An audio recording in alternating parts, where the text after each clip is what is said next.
Hello friends, welcome back to the coding UPSC. I hope आप सब अच्छा कर रहे होंगे। प्रीलिम्स को ज़्यादा दिन नहीं बचे हैं। अंडर 90 डेज हम लोग अभी परफॉर्म कर रहे हैं। तो आई गेस आपकी पढ़ाई अच्छी चल रही होगी और अभी आप लोग रिवीजन मोड में होंगे और बहुत सारे मॉक्स दे रहे होंगे। पिछले 1-2 महीने में जो सबसे ज़्यादा क्वेरी मेरे पास आई है वो आई है मॉक्स को लेके, कि मॉक्स में स्कोर बहुत अच्छा नहीं आ रहा है, या मॉक्स को लाइक लगा लेते हैं फिर बट उसका जो सॉल्यूशन है उसको करने में ऑलमोस्ट पूरा दिन हो जाता है। तो फिर सॉल्यूशंस का क्या करें? सॉल्यूशंस में जो फैक्ट्स हैं उनको नोट्स बनाने हैं या नहीं बनाने हैं, या मॉक्स का फिर पर्पस क्या है कि अगर लाइक मार्क्स भी कम आ रहे हैं उससे कॉन्फिडेंस भी लो हो रहा है, और अगर हम मार्क्स कंसीडर नहीं कर रहे हैं तो फिर मॉक्स का करना क्या है? तो ऐसे ही जो भी क्वेश्चंस हैं, इन सभी क्वेश्चंस को आज हम इस वीडियो में टैकल करेंगे। तो आई गेस ये सभी क्वेश्चंस अभी आपके मन में भी आ रहे होंगे या कभी ना कभी आए होंगे। तो अभी अगर आपको इन क्वेश्चंस का आंसर नहीं मिला है तो ये वीडियो बिल्कुल आपके लिए है। और इस वीडियो में हम बात करेंगे कि एक्चुअली मॉक्स को देना कैसे है, आइडियल सिचुएशन कैसी है, प्रैक्टिकलिटी क्या है, मॉक्स को एनालाइज कैसे करना है, उसे शॉर्ट नोट्स बनाने हैं कि नहीं बनाने, ये सब क्वेश्चंस हम इस वीडियो में डिस्कस करेंगे। तो देखिए, सबसे आइडियल सिचुएशन जो है किसी के लिए भी मॉक्स देने की, जो सबको लगता है कि यार कि हमें कोई भी सब्जेक्ट अच्छे से पढ़ लेना चाहिए, और उसके बाद फिर जो भी उसके रिगार्डिंग पीवाईक्यूज हैं वो अच्छे से कर लेनी चाहिए, और पीवाईक्यूज करने के बाद फिर एक रिवीजन कर लो और फिर मॉक्स दे लें। इसको कहते हैं आइडियल सिचुएशन। और ये लाइफ में कभी नहीं आती है। ये जो जिनका एग्जाम हो जाता है, फॉर एग्जांपल जो टॉपर्स हैं, वो भी इस प्रोसेस को फॉलो नहीं कर पाते हैं, जो आप लोग हो वो भी फॉलो नहीं कर पाते हैं। जो क्वालिफाई करेगा, बहुत rarest of the rare case है कि इस सीक्वेंस में कोई कंप्लीट कर पाएगा। तो आप जिस फेज में भी हो, अभी एग्जाम के 90 दिन से कम बचे हैं, तो अभी आप मॉक्स देना, पीवाईक्यूज लगाना आप स्टार्ट कर दो। आप उस आइडियल सिचुएशन का वेट मत करो, वो फेरी टेल्स है। तो प्रैक्टिकल हो, और प्रैक्टिकल में अभी आप यूपीएससी आई गेस 1 साल 2 साल या 3 साल से पढ़ रहे हो, तो फिर आप उसका वेट मत करो कि भी फिर से सब्जेक्ट पढ़ना है, फिर रिवीजन करना, देन फिर मॉक्स देना है। तो अभी आप जिस कंडीशन में भी हो, आप मॉक्स देना शुरू कर दो, और फिर मॉक्स में गलती के बेसिस पे आप फिर से रिवाइज करना शुरू करो अगर आप पुराने हैं। और अगर आप नए हैं, कोई बात नहीं, आप मॉक्स दो अगर आप 2024 प्रीलिम्स दे रहे हैं। ठीक है? इसलिए आइडियल आइडियल सिचुएशन कभी नहीं आती है। हम प्रैक्टिकल अप्रोच की बात करेंगे। अब सबसे पहले हम बात कर लेते हैं कि जो मॉक्स हम देते हैं, अ, तो उसका पर्पस क्या है। जैसे कई बच्चों का जो मेजर कंसर्न है वो यही है कि मॉक्स में मार्क्स अच्छे नहीं आ रहे। तो अगर हम सिर्फ बात करें कि क्या सिर्फ पर्पस मार्क्स लाना है, तो मेरी साइड से आप विघ्नो कि जो मॉक का पर्पस है वो ओनली मार्क्स तो बिल्कुल नहीं है। फिर मॉक्स का क्या पर्पस है? तो मॉक्स के थ्रू हमें कॉन्फिडेंट गेन करना है। मॉक्स हमें इसलिए देने हैं ताकि कॉन्फिडेंट आ सके यूपीएससी को लेके, कि आपको लाइक किसी को टाइमिंग का इशू रहता है, किसी को वो एक एप्टीट्यूड की दिक्कत है, किसी को लाइक मिस्टेक समझ नहीं आ रही कहाँ हो रही है। तो मॉक्स के थ्रू हमें ये सब देखना है। किसी के साथ दिक्कत आती है कि वो रियल एग्जाम में बहुत ज़्यादा लाइक नर्व को कंट्रोल नहीं कर पाता और आते हुए क्वेश्चंस भी गलत हो जाते हैं। तो हमें वो कॉन्फिडेंस गेन करने के लिए मॉक्स प्रैक्टिस करना है। सेकेंडली हम बात करते हैं एमसीक्यू एप्टीट्यूड एप्टीट्यूड की। क्योंकि देखो, आई मस्ट एक्सेप्टेड कि नॉलेज इज सुप्रीम, कि बिना नॉलेज के आप यूपीएससी का पेपर नहीं निकाल सकते। बट ओनली नॉलेज भी सफिशिएंट नहीं है। हमें अपने अंदर MCQ aptitude, MCQ attitude develop करना पड़ेगा, कि बिना नॉलेज के भी कैसे हमें क्वेश्चन सॉल्व करने हैं, कैसे उनके सही आंसर तक पहुंचना है। तो ये सब हम कैसे देखेंगे? जब हम बहुत सारे एमसीक्यूज जो हैं वो प्रैक्टिस करेंगे, तो हमें एक रिदम समझ आता है। हम एक लाइक वोकैब कह सकते हो, आप एक लैंग्वेज कह सकते हो, या जो अपना इंस्टिंक्ट माइंड है, सबकॉन्शियस माइंड है, उसमें चीजें इनकलकेट होने लगती हैं, कि कैसे इसमें हमें ये चीज एलिमिनेट करनी है, कैसे पर्टिकुलर थीम्स में हमें किस अप्रोच को फॉलो करना है। तो जब ये आप बहुत सारी प्रैक्टिस करोगे तो ये आपको हो जाएगा। तो हमें इसके लिए मार्क्स लगाने हैं। और जैसा कि मैंने पहले कहा, टाइम मैनेजमेंट एग्जाम हॉल में एक बहुत बड़ा कंसर्न है। मेजरली बच्चे क्या होते हैं कि वो लाइक उन्हें लगता है कि वो पढ़ रहे हैं, बहुत अच्छा उन्होंने साल भर पढ़ा होता है, बट जब वो एग्जाम हॉल में पहुंचते हैं तो वो पेपर एक बार से दूसरी बार पढ़ ही नहीं पाते। तो कई बार ये मैंने जो प्रॉब्लम सुनी है, कि कोई इजी क्वेश्चन आता है बट वो आप एग्जाम में देख ही नहीं पाते और वो क्वेश्चन आपका छूट जाता है, जबकि बहुत इजी होता है, और आप 2 या 3 मार्क्स से प्रीलिम्स की कट ऑफ मिस कर देते हो। तो हमें इसलिए मार्क्स लगाने हैं ताकि जो पेपर को पढ़ना है वो मैं समझ जाऊं कि लाइक कैसे मुझे पेपर एटलीस्ट 2 से 3 बार कंप्लीट करना है। फर्स्ट, टाइम मैनेजमेंट के हमें लगाना है। और चौथा और सबसे इंपॉर्टेंट, कि जो मॉक्स में मिस्टेक्स कर रहे हैं उनसे हमें सीखना है। क्योंकि देखो, लाइफ में मिस्टेक सभी करते हैं, आप भी करते हो, टॉपर्स भी करते हैं, बट आप में और उनमें डिफरेंस क्या है, कि उन्होंने मॉक्स में गलतियां कर रखी हैं और वो रियल एग्जाम में गलती नहीं करते। आपको गलती करनी ही करनी है, या तो आप यहाँ कर लो या फिर आप एग्जाम में करोगे। तो बेटर है कि हम लोग यहाँ गलती कर लें। और वैसे ही जैसे कहा जाता है, prevention is better than cure. तो आप हमेशा प्रिवेंटिव रहो। अब हमने ये तो बात कर ली कि लर्न फ्रॉम द मिस्टेक, लेकिन अब हमें लाइक मिस्टेक्स को कैसे एनालाइज करना है, कैसे उन्हें ओवरकम करना है, तो अभी हम उसकी बात कर लेंगे। सबसे पहले तो हमें पता होना चाहिए कि हम मिस्टेक कौन सी कर रहे हैं। फॉर एग्जाम्पल, कोई अपना क्वेश्चन गलत हुआ है, ठीक है, क्वेश्चन गलत हो गया, ठीक है, मार्क्स कट गया, नेगेटिव मार्किंग हो गई। बट हमने छोड़ दिया कि यार क्वेश्चन गलत है, इसमें मुझे फैक्ट पता नहीं था, इसमें ये नहीं था। बट वो क्वेश्चन आपका नॉर्मल गलत नहीं है। हर क्वेश्चन गलत होने के रीजंस अलग अलग होते हैं। फॉर एग्जाम्पल, अभी आप कह रहे होगे कि यार ये क्या बात हो रही है, अभी आपको आई गेस समझ आ जाएगा। देखो, कोई आपका क्वेश्चन गलत हो गया, नेगेटिव मार्किंग हो गई, दैट्स फाइन। बट आप ये एनालाइज करो कि कोई क्वेश्चन गलत हुआ है जो फैक्ट मैंने पढ़ा तो था, बट वो मुझे एग्जाम टाइम पे रिकॉल नहीं हुआ। तो ये जो तरीके हैं, ये जो अलग मिस्टेक्स को पहचानना है, उसी के बेसिस पे हम उनका क्योर डेवलप कर सकते हैं, उनका सॉल्यूशन डेवलप कर सकते हैं। जैसे अगर हम इस कॉन्सेप्ट की बात करें कि मैंने कोई टॉपिक पढ़ा था, बट मुझे वो एग्जाम में रिकॉल नहीं हो पाया, तो मुझे किसकी दिक्कत है? मुझे रिवीजन की दिक्कत है। मुझे नए सोर्सेज नहीं बनाने हैं कि आप सोचो कि मुझे फैक्ट नहीं पता था, या आप फिर से सॉल्यूशन पढ़ने जाओगे और वहां से कुछ फैक्ट ले लोगे। वो आपकी हेल्प नहीं करेगा। हेल्प क्या करेगा? आपका रिवीजन, जो बेसिक सोर्सेज है वहां से रिवीजन। उसके बाद हम बात करते हैं, कोई क्वेश्चन है जो कि मैंने पढ़ा ही नहीं है, कोई ऐसा टॉपिक आ गया पेपर में जो मैंने पढ़ा ही नहीं है। तो इसके लिए कुछ चीजें क्लियर हैं, जैसे कि आपके सोर्सेज इनफ नहीं है। अब ये भी कैसे डिसाइड होगा? ये डिसाइड होगा वो क्वेश्चन बेसिक से था, कि करंट अफेयर से था, कि कोई ऐसी थीम थी जो अ, बहुत ऑड सिचुएशन में यूपीएससी पूछता है। तो अगर ऐसा कुछ है तो आप छोड़ सकते हो। बट अगर कुछ बेसिक से है, फॉर एग्जाम्पल इन्फ्लेशन का कोई कॉन्सेप्चुअल टॉपिक है, और अगर वो आपने नहीं पढ़ा है, तो फिर आपकी मिस्टेक है। तो फिर आप अपने सोर्सेज जो भी हैं उन्हें आप और एक्सपेंड करो, और जो इंपॉर्टेंट थीम्स है उन्हें आप जरूर से पढ़ें। ठीक है। फिर हम बात करते हैं थर्ड टाइप ऑफ क्वेश्चन की, कि कैसे हमसे गलत होता है। फॉर एग्जाम्पल, हमने क्वेश्चन पढ़ा भी है, ठीक है, हम एग्जाम में रिकॉल भी हो गया, बट उसका एप्लीकेशन पार्ट हमसे इम्प्लीकेट नहीं हुआ। फॉर एग्जाम्पल 2023 में जो आपके पॉलिटी के क्वेश्चन थे, वो कई क्वेश्चन ऐसे थे कि उनकी थीम्स तो पता थी, उनका टॉपिक्स पता था, बट एप्लीकेशन पार्ट उनका मिस था। या इकोनॉमिक्स और साइंस एंड टेक में ऐसा होगा, एनवायरनमेंट में ऐसा होगा कि आपने रीड भी किया है, रिकॉल भी किया, बट एप्लीकेशन पार्ट इंप्लीकेट नहीं हो पाया, जिसकी वजह से वो आपका क्वेश्चन गलत हो गया। तो यहाँ आपको रिवाइज करने से हेल्प नहीं होगी, यहाँ आपको फिर से पढ़ने से हेल्प नहीं होगी, इसमें आपको सोर्स को एक्सपेंड करने से हेल्प नहीं होगी। इसमें हेल्प होगी प्रैक्टिस करने से, कि आप जितनी ज्यादा प्रैक्टिस करेंगे, उतना आपका जो दिमाग है या जो माइंड है वो उतना शार्प होगा उन क्वेश्चंस को लेके, तब और आगे प्रैक्टिस के थ्रू कम टाइम में एप्लीकेशन पार्ट जनरेट कर सकते हो। ठीक है। अब हम बात करते हैं चौथी और सबसे टाइनी मिस्टेक्स की। कुछ मिस्टेक्स ऐसी होती हैं, फॉर एग्जांपल, कि रीड भी ठीक है, रिकॉल भी ठीक है, एप्लीकेशन पार्ट भी ठीक है, बट ओएमआर में गलत मार्क कर दिया। अब इसमें किसकी गलती? इसमें या तो आपने हैस्टीनेस में किया कर रखा है, या अगर आपने ओएमआर सीट लास्ट टाइम के लिए छोड़ रखी है, तो आप बहुत ज्यादा परेशान हो जाते हो और जल्दबाजी में ये गलतियां होती हैं। तो मैं अब ये मेरा क्वेश्चन इसकी वजह से गलत हुआ, तो डेफिनेटली इसका सॉल्यूशन पढ़ना नहीं होगा। इसका सॉल्यूशन है कि आप ज्यादा से ज्यादा ओएमआर सीट फिल करें, और ज्यादा से ज्यादा आप प्रैक्टिस करें। ठीक है। तो जब हम बात कर रहे हैं कि क्या क्या प्रॉब्लम्स है और उनके क्या क्या सॉल्यूशंस है, तो हमें इस टाइप से एनालाइज करना है अपने पेपर्स को। जो भी आप मॉक लगा रहे हैं उनको इस वे में एनालाइज करना है। तो इससे आपको एक कॉम्प्रिहेंसिव, एक क्लियर पिक्चर मिलेगी, ताकि आप जो भी मिस्टेक्स कर रहे हो उनसे आप सीख सको। अभी एक सबसे कॉमन क्वेश्चन आता है कि how many mocks we need to attempt. और ये बहुत कॉमन क्वेश्चन है, हर कोई पूछता है। जो भी मॉक्स की बात करेगा वो ये कहेगा कि कितने मॉक्स लगाने हैं। आप अगर टॉपर्स को सुनेंगे, तो टॉपर्स को, कुछ टॉपर्स कहेंगे कि लाइक अगर आप एक कोचिंग के लगा लोगे, जो कि मेरे हिसाब से 30 टू 35 आते हैं मॉक्स, वो कहेंगे इनफ है। कोई टॉपर आप कहेगा कि उन्होंने 50 प्लस लगाए हैं। इवन कई लोग कहेंगे कि उन्होंने 100 प्लस मॉक्स लगाए हैं। तो आप परेशान हो जाते हो कि यार मॉक्स लगाने कितने हैं। ठीक है।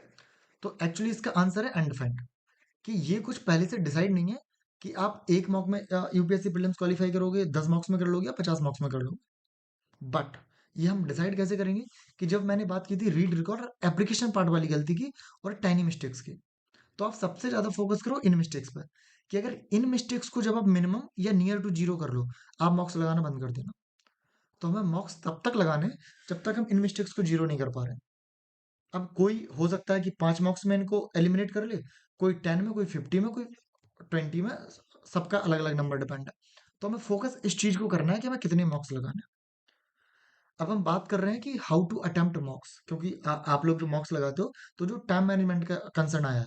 अब टाइम मैनेजमेंट का कंसर्न तो है, बट उसका सॉल्यूशन क्या है, उसको रिजॉल्व कैसे करें, तो हम अभी बात करते हैं। जैसे यूजुअली मैं सजेस्ट करता हूँ कि आप 3 राउंड अप्रोच फॉलो कीजिए। अब ये 3 राउंड या 3R अप्रोच इसे कहते हैं। तो 3 राउंड अप्रोच क्या है? 3 राउंड अप्रोच वो है कि फर्स्ट राउंड में हम वो क्वेश्चंस देखेंगे जिनमें हम 100% कॉन्फिडेंट है कि हाँ ये तो मेरा सही होगा। ठीक है। तो फर्स्ट राउंड में हम उन सारे क्वेश्चंस को मार्क करेंगे जिनमें हम कॉन्फिडेंट है, और ये क्वेश्चन हम साथ ही साथ ओएमआर में फिल करते हुए जाएंगे इनके आंसर्स। ठीक है, ताकि लास्ट टाइम में हम टाइम सेव कर सकें, क्योंकि आप इनमें कॉन्फिडेंट है, इनमें डाउट का कोई इशू है नहीं। फर्स्ट राउंड में हम जो 100% कॉन्फिडेंट है उनका सॉल्यूशन देखेंगे। इसके साथ साथ जब आप पहली बार पेपर पढ़ रहे हो तो उसमें होता है कि हमने एक ऑप्शन या दो ऑप्शन एलिमिनेट कर लिया। तो जिन क्वेश्चंस के आपने टू ऑप्शंस एलिमिनेट कर लिए, उन पे आप तुरंत वो ऑप्शंस काट के उस क्वेश्चन के ऊपर आप लिख दीजिए 1/2, फर्स्ट राउंड में ही। और जिनका आपने सिर्फ एक ऑप्शन एलिमिनेट किया है, उन पे लिख दीजिए आप 1/3। और जिनका कुछ भी नहीं पता है कि लाइक उसका फर्स्ट ऑप्शन क्या है, लास्ट ऑप्शन क्या है, थीम क्या पूछिए, उनको आप ऐसा छोड़ सकते हो।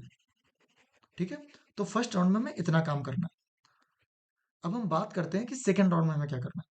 तो जिन क्वेश्चंस के ऊपर आपने 1/2 मार्क करना है, आपको सिर्फ ये क्वेश्चंस देखने सेकंड राउंड में।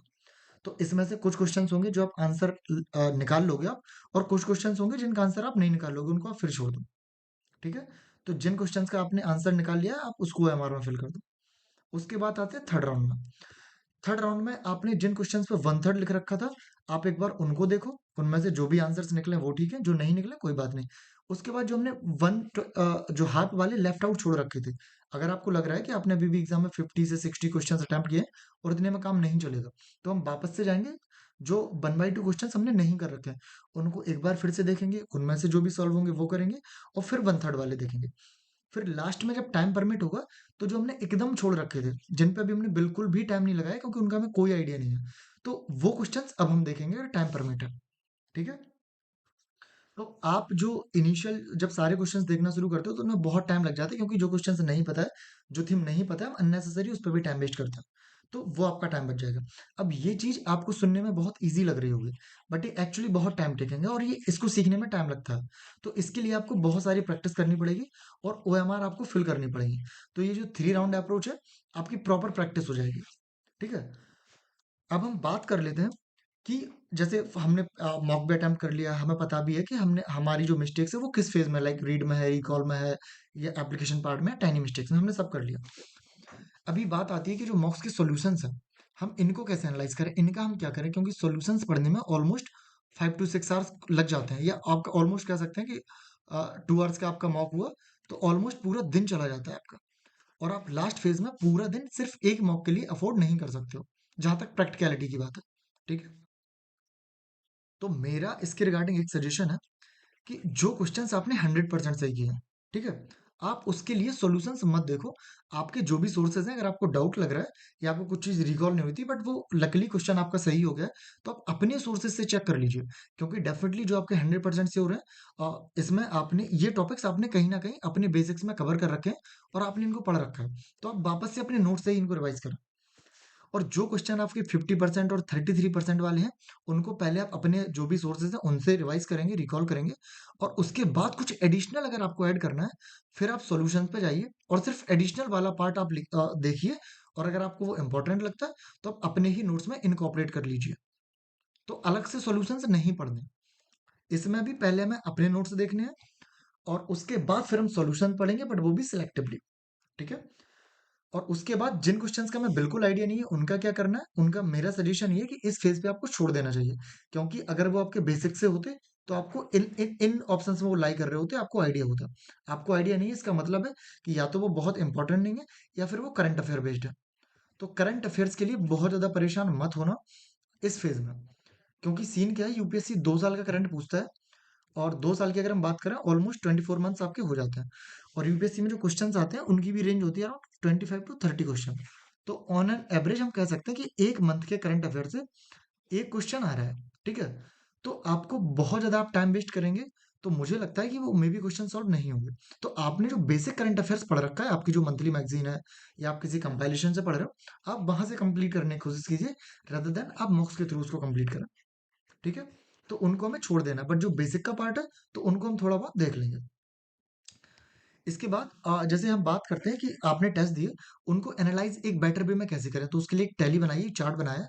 तो आप लोग इसको मैं ये पीडीएफ डाल दूंगा, आप इसका स्क्रीनशॉट लेके या इसको डाउनलोड करके इसका प्रिंट आउट करवा लेना।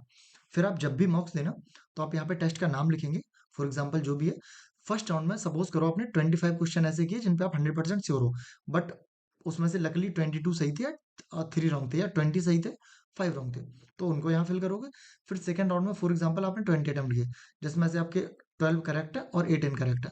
थर्ड राउंड में आपने मे बी 20 अटेम्प्ट किए, जिसमें से आपके फॉर एग्जांपल 10 सही है और 10 इनकरेक्ट है। ठीक है, तो इस तरह हमने 20 20 और 25 65 टोटल अटेम्प्ट किए हैं, जिसमें से आपके 22 ये और 20 ये अराउंड 42 आपके सही हो गए, बाकी आपके गलत हो गए।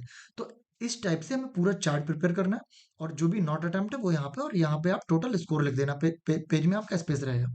ठीक है, तो ऐसे आप एनालाइज कर सकते हो, फिर आप प्रॉपर गैस कर सकते हो कि लाइक फर्स्ट राउंड में जिन पे आप 100% श्योर हो उसमें मेरी क्या एक्यूरेसी है, जो हम लॉजिकल या लॉजिकल गैसिंग कर रहे हैं उसमें क्या एक्यूरेसी आ रही है, जिनमें हम हाफ एलिमिनेट कर रहे हैं उसमें एक्यूरेसी क्या है, जिसमें हम वन थर्ड गैस कर रहे हैं उसमें एक्यूरेसी क्या है।